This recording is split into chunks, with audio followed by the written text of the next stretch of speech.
Hello mga kabosing! Ayan!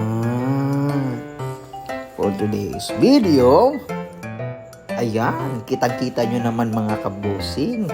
Masipag tayo na ama for today.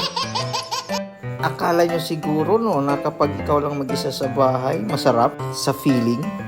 Ibahin nyo ako mga kabosing. Ganito ako kapag ako lang yung naiiwan sa bahay mga kabosing. O diba?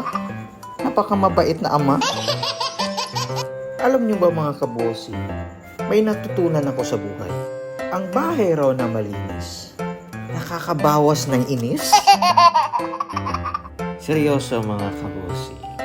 Isa sa mga natutunan ko talaga sa buhay is kapag yung bahay raw na malinis, nakapagbibigay ng positibong pananaw sa buhay mga kabosing. Alam ko makaka-relate kayo dyan mga kabosing.